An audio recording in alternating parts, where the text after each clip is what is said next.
오늘 그래서 우리 하늘의 선물 마지막 시간으로 오늘은 기쁨이라고 하는 주제와 함께 멈추지 않는 기쁨의 노래라는 제목으로 함께 말씀을 나누어 보고자 합니다. 어느 날 영국 황제가 나라 안팎의 상황을 좀 살펴보기 위해서 이제 나라 전체를 순시하게 되었습니다. 그리고는 이제 어느 조그마한 동네에 이르게 되었을 때에 그 동네의 모퉁이 물레방앗간에서 아주 아름다운 노랫소리가 들려오는 것을 알게 되었습니다. 그리고 가보니까 그곳에는 한 할머니가 혼자서 열심히 방아를 돌리면서 그렇게 노래를 하고 있었는데, 할머니가 콧노래처럼 부르는 노래가 그 물레방앗간 바깥까지 흘러가게 된 것이죠.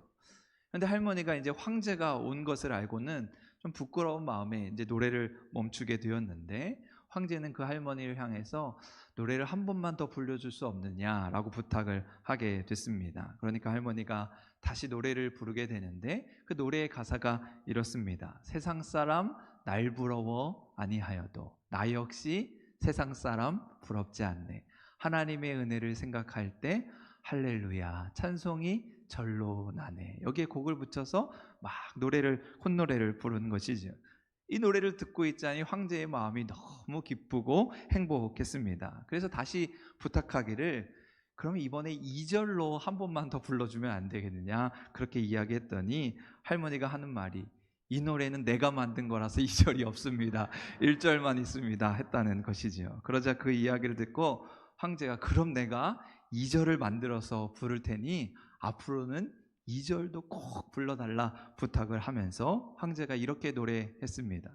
세상 사람 날 부러워 아니하여도 영국 황제가 날 부러워하네. 십자가의 사랑을 생각할 때 할렐루야 찬송이 절로 나네. 황제가 할머니의 노랫말 이어서 2절로 노래를 불렀다는 것이죠. 여러분, 오늘 우리의 행복이 그렇게 멀리 있지 않습니다. 여러분, 오늘 우리의 기쁨이 그렇게 대단한 것에 있지 않습니다. 예수님이 우리를 너무도 사랑하셔서 이 땅 위에 오셨다고 하는 그 성탄의 소식이 온 세상을 울리는 가장 큰 기쁨의 좋은 소식인 줄로 믿습니다. 그 하나님의 크신 은혜를 생각할 때, 그 주님의 크신 사랑을 기억할 때, 여러분, 오늘 우리는 진정 기쁨을 누리는 사람들로 살아가게 되는 것이죠.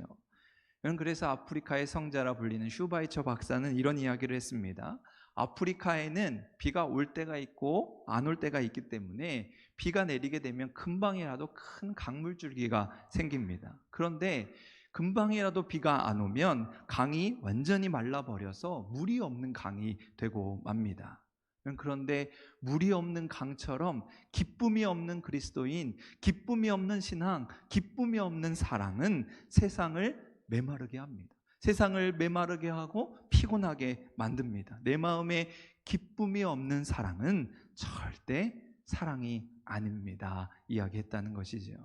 여러분, 때로 우리는 사랑을 한다 하면서 자기를 괴롭게 하고 또 심지어 다른 사람들을 괴롭게 하는 경우를 보게 됩니다. 사랑이란 이름으로 폭력을 행하는 경우들이 얼마나 많은지 보게 됩니다. 그러나 그것은 참 사랑이 아니라 이야기합니다. 오히려 사랑은 생각하면 너무 기쁘고, 만나면 더 기쁘고, 함께하면 할수록 그 기쁨이 넘쳐나는 것, 그것이 진정한 사랑이라 할 수 있는 것이죠.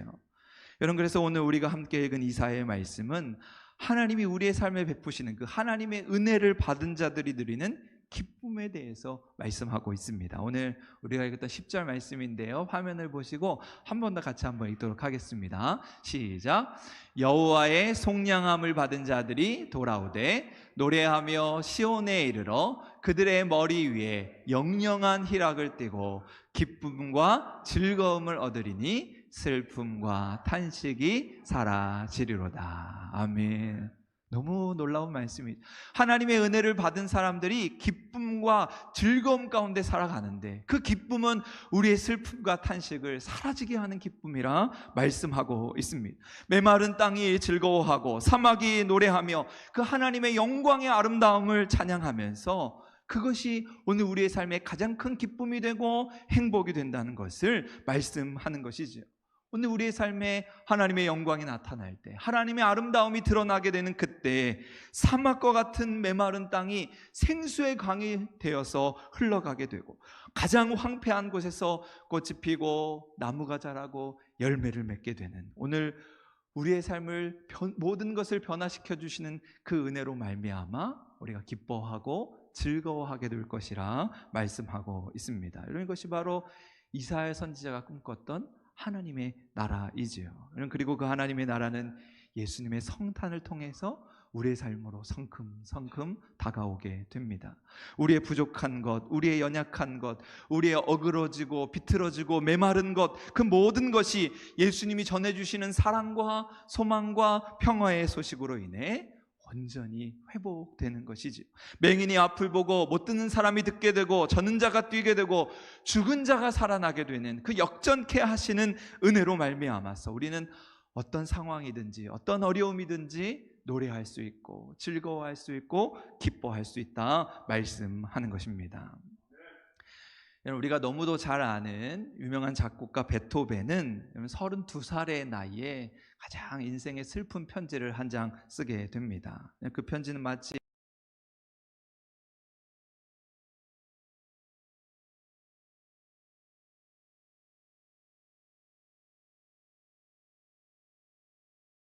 그러나 하루하루 절망의 연속이었다. 나는 기머거리가 되었다. 잠시 후면 나의 삶을 마감하게 될 것이니 내가 정말 불행한 존재이구나. 이런 편지를 쓴 것이지요. 잘 아시는 대로 베토벤이 점점 귀가 들리지 않게 되어서 이제 기머거리가 되게 되지요. 이런 음악을 하는 사람이 들을 수 없다면 그것처럼 절망스러운 일이 어디 있겠습니까? 내가 작곡한, 내가 만든 노래를 들을 수 없다면 여러분 그것처럼 답답한 일이 어디 있겠습니까? 그런데 베토벤은 다시 눈물로 하나님께 기도하면서 그 편지의 글을 이어가게 됩니다. 하나님, 나의 불행한 인생을 마치기 전에 온전히 기쁜 날을 허락하여 주옵소서.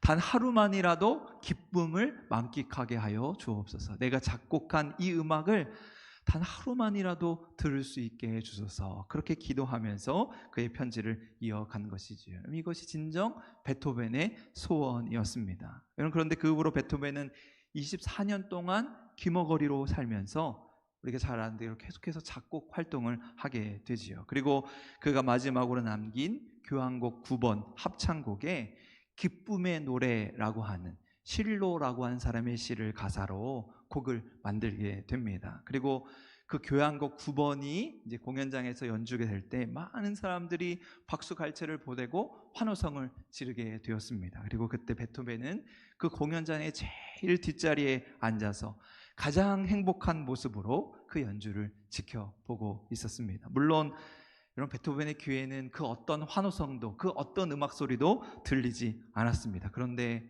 베토벤 혼자만 들을 수 있는 소리가 있었습니다. 그는 하늘의 소리를 들으면서 다른 이가 줄 수 없는 그 내면에서 오는 그 진정한 기쁨, 진정한 행복을 누리게 된 것이죠. 여러분 그래서 베토벤의 교향곡 9번의 사악장에서 유래하여서 여러분 우리에게 남겨진 아주 유명한 찬송가가 있죠. 그것이 우리 찬송가 64장입니다. 기뻐하며 경배하세요. 우리 너무나도 잘 아는 찬양인데요.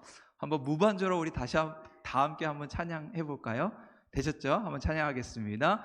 기뻐하며 경배하세 영광의 주 하나님, 주 앞에서 우리 마음 피어나는 꽃 같아 죄와 슬픔 사라지고 의심 구름 거치니 변함없는 기쁨의 주 밝은 빛을 주시네. 아멘. 여러분 오늘 우리는 무엇으로 기뻐하겠습니까? 그리스도인의 기쁨은 하나님이 주시는 기쁨인 줄로 믿습니다.